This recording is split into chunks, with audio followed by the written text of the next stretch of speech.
Hello, welcome to day of reading through the Bible. I'm Toni Henderson-Mayers. I'll be your reader. I'm known as an actor, a director, producer, professor, but most important, I'm a child of God. And I'm also known as an entrepreneur too, as well. If you want to know more about me, join my Toni Henderson-Mayers YouTube channel. Make sure you like, comment, and subscribe and ring the notification bell for that channel and this one so you'll know every time I upload a new video. So, you ready to read God's word? Let's go.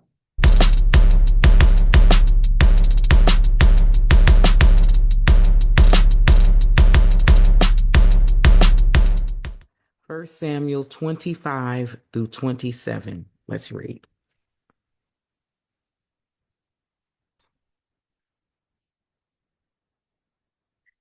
David, Nabal, and Abigail. Now Samuel died, and all Israel assembled and mourned for him, and they buried him at his home in Ramah. Then David moved down into the desert of Paran. A certain man in Maon, who had property there at Carmel, was very wealthy. He had 1,000 goats and 3,000 sheep, which he was shearing in Carmel. His name was Nabal, and his wife's name was Abigail. She was intelligent, and she was an intelligent and beautiful woman. But her husband was surely surly and mean in his dealings. He was a Calebite. While David was in the wilderness, he heard that Nabal was shearing sheep. So he sent 10 young men and said to them, go up to Nabal at Carmel and greet him in my name. Say to him, long life to you, good health to you and your household, and good health to all that is yours. Now I hear that it is sheep shearing time.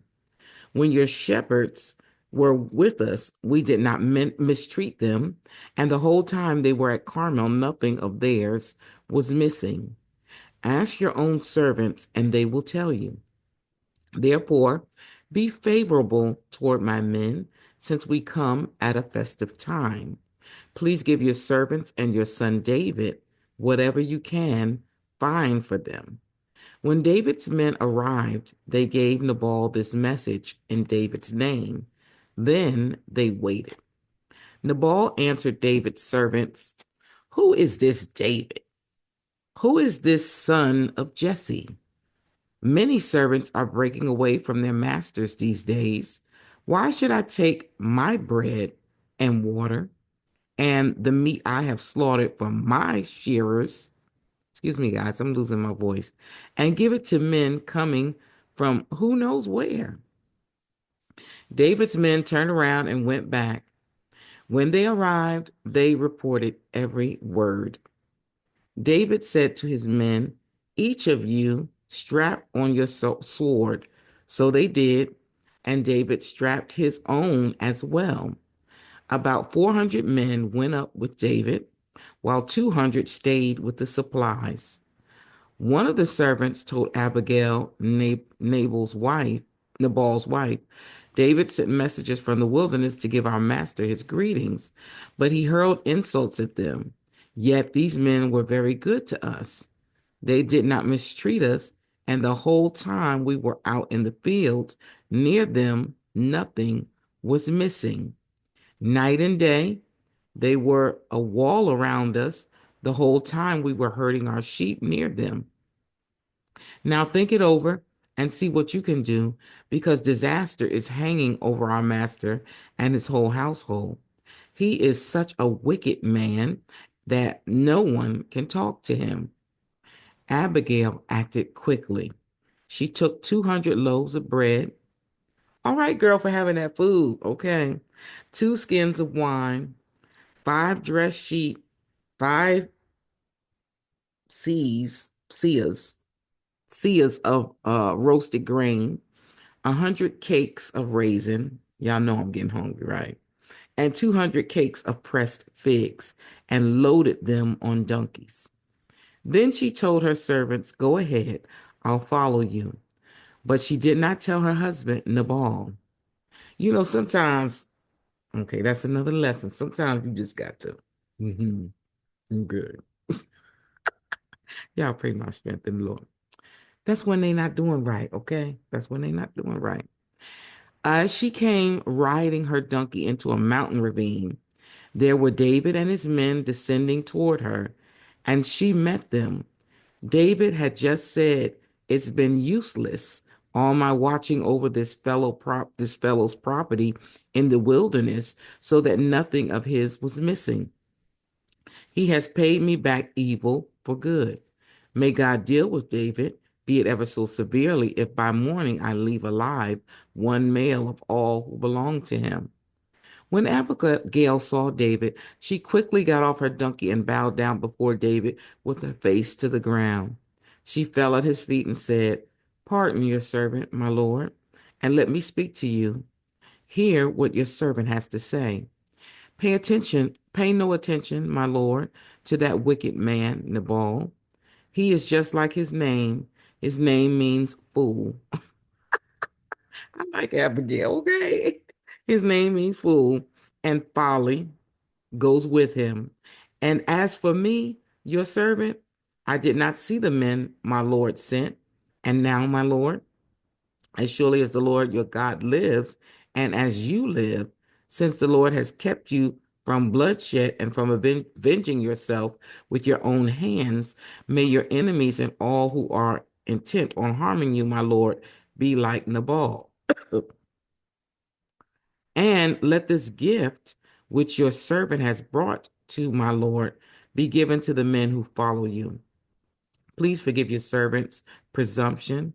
The Lord your God will certainly make a lasting dynasty for my Lord, because you fight the Lord's battles, and no wrongdoings will be found in you as long as you live. Okay, what is that racing back? Child, that was a lizard. Okay, let's focus. Satan, I rebuke you. Okay. Even though someone is pursuing you to take your life, the life of my Lord will be bound securely in the bundle of the living by the Lord your God. But the lives of your enemies he will hurl away as far as from, let me say that again. The life of my Lord will be bound securely in the bundle of the living by the Lord your God, but the lives of your enemies will hurl away as from the pocket of a sling. When the Lord has fulfilled for my Lord every good thing he promised concerning him, and has appointed him ruler over Israel, my Lord will not have on his conscience the staggering burden of needless bloodshed, or of having avenged himself. And when the Lord your God has brought my Lord success, remember your servant. David said to Abigail, "Praise be to the Lord, the God of Israel, who has sent you today to meet me. May you be blessed for your good judgment and for keeping me from bloodshed this day, and from avenging myself with my own hands. Otherwise, as surely as the Lord, the God of Israel lives, who has kept me from harming you, if you had not come quickly to meet me, not one male belonging to Nabal would have been left alive by daybreak." Then David accepted from her hand what she had brought him and said, "Go home in peace. I have heard your words and granted your request." When Abigail went to Nabal, he was in the house holding a banquet like that of a king. He was in high spirits and very drunk. So she told him nothing at all until daybreak. Then in the morning, when Nabal was sober, his wife told him all the things, and his heart failed him, and he became like a stone. Wow. About 10 days later, the Lord struck Nabal, and he died. When David heard that Nabal was dead, he said, "Praise be to the Lord, who has upheld my cause against Nabal for treating me with contempt. He has kept his servant from doing wrong and has brought Nabal's wrongdoing on his own head. Then David sent word to Abigail, asking her to become his wife. I knew that was coming, even though I read it before. I knew that was coming. Something about a beautiful, smart woman. Okay, something about that. When David heard that Nabal was dead, he said, Praise to the Lord who has upheld my cause. Oh, no, let me go down. Then David sent word to Abigail. No, I wanted to read this part. Where was it? Okay, yeah. Then David sent word to Abigail asking her to become his wife. His servants went to Carmel and said to Abigail, David has sent us to you to take you to become his wife.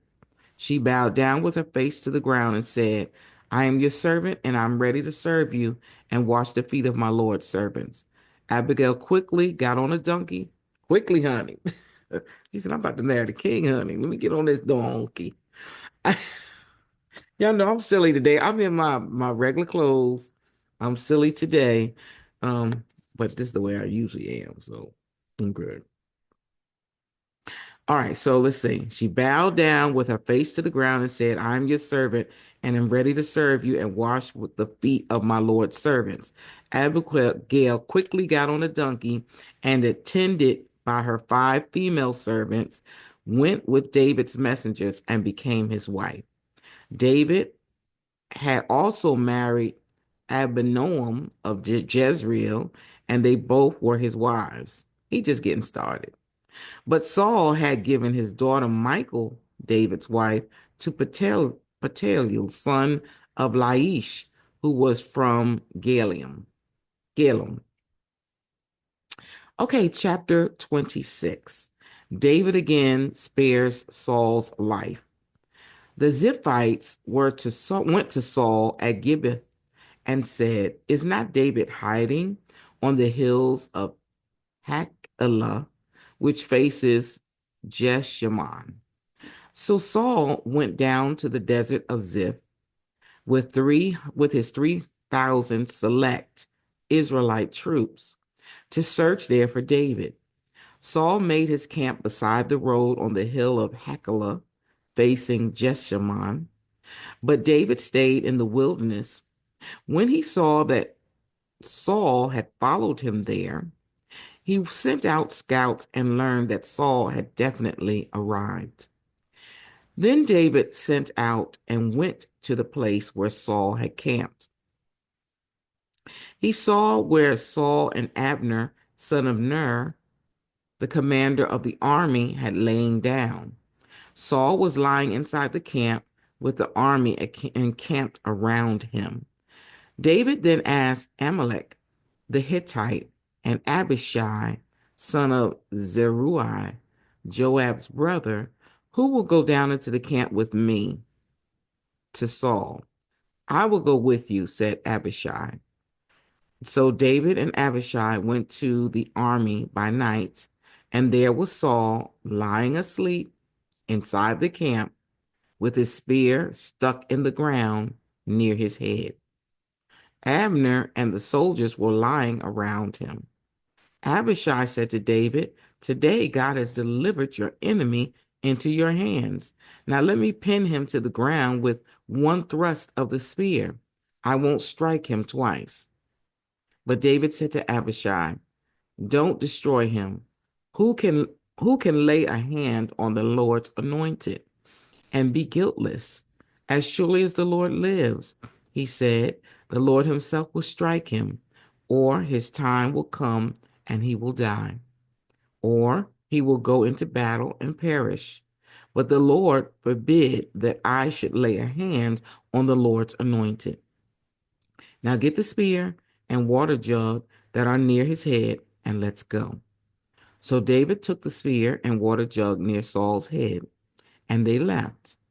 No one saw or knew about it, nor did anyone wake up. They were all sleeping, because the Lord had put them into a deep sleep. Then David crossed over to the other side and stood up on top of the hill and stood on top of the hill some distance away. He called out to the army and said to Abner, son of Ner, "Aren't you going to answer me, Abner?"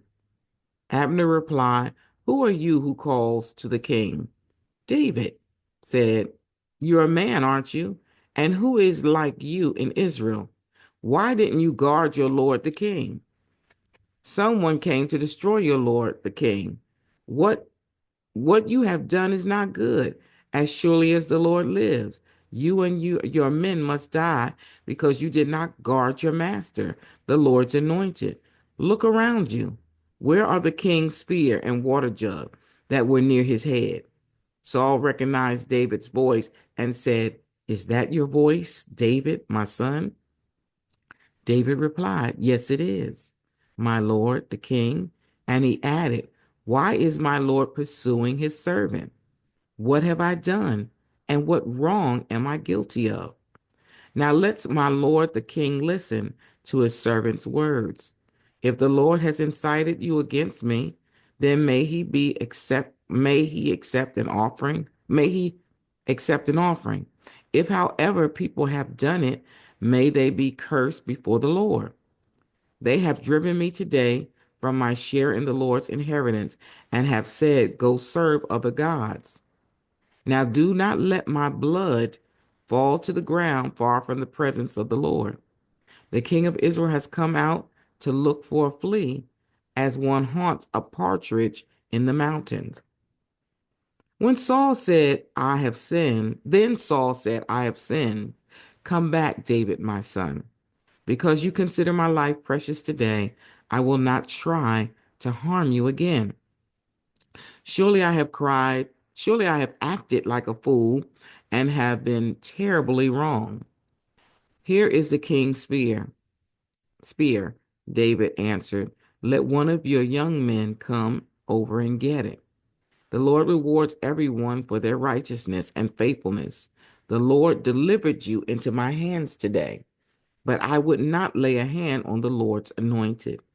As surely as I value your life today, so may the Lord value my life and deliver me from all trouble." Then Saul said to David, "May you be blessed, David, my son. You will do great things and surely triumph." So David went on his way, and Saul returned home. Chapter 27. This is our last chapter reading for today. David among the Philistines. But David thought to himself, "One of these days I will be destroyed by the hand of Saul. The best thing I can do is to escape to the land of the Philistines. Then Saul will give up searching for me anywhere in Israel, and I will slip out of his hand." So David and the 600 men with him left and went over to Achish, son of Maok, king of Gath. David and his men settled in Gath with Achish. Each man had his family with him, and David had his two wives, Aminoam of Jezreel and Abigail of Carmel, the widow of Nabal. When Saul was told that David had fled to Gath, he no longer searched for him. Then David said to Achish, "If I have found favor in your eyes, let a place be assigned to me in one of the country towns that I may live there. Why should your servant live in the royal city with you?" So on that day, Achish gave him Ziklag, and it has belonged to the kings of Judah ever since. David lived there in Philistine territory a year and 4 months. Now David and his men went up and raided the Geshurites, the Gizites, and the Amalekites. From ancient times, these peoples had lived in the land extending to Shur and Egypt. Whenever David attacked an area, he did not leave a man or a woman alive, but took sheep, and cattle, donkeys, and camels and clothes. Then he returned to Achish. When Achish asked, "Where did you go raiding today?" David would say, "Against the Negev of Judah, or against the Negev of Jerahmeel." He did not leave a man or woman alive to be brought to Gath, for he thought, They might inform on us and say, this is what David did. And such was his practice as long as he lived in Philistine territory. Achish trusted David and said to himself, he has become so obnoxious to his people, the Israelites, that he will be my servant for life. May the Lord add a blessing to the reading and hearing of his word. I know I did a whole bunch of sidebars, okay, but this story is so interesting. It's so good. And I mean, what about Nabal? I mean, being so evil. That goes to show you when you ain't right, you bring evil upon yourself. It's just better to do what's right. And Abigail was like, I'm not co-signing that loan. I'm not living like you, okay? But I'm going to hurry away when you don't know it, and I'm going to go before us. I want to know in the comment section, how many of you had to go before someone or go right behind them to make something right, to smooth over something? A lot of times it's with our children because they don't know, but sometimes it may be with our spouse or in business, an employee, if you own businesses, or if you are a manager or something like that, or even if you're a coworker and you see that the person is not treating the customer well, and you have to go and make that crooked place straight. You have to go and make things right, and it proved well for her. And so that was all part of her legacy. I wonder what that marriage was like, because the Bible already tells us that he was not a good man, and somehow she ends up married to him. And that speaks to a whole lot of women, men. When you're married to someone who ain't right, and you just try to stick in there and to do what is right, as long as you can, and you try to clean up behind them when they're making a mess and making a fool of themselves, it's not going to always be like that. Mm, that's a word for somebody.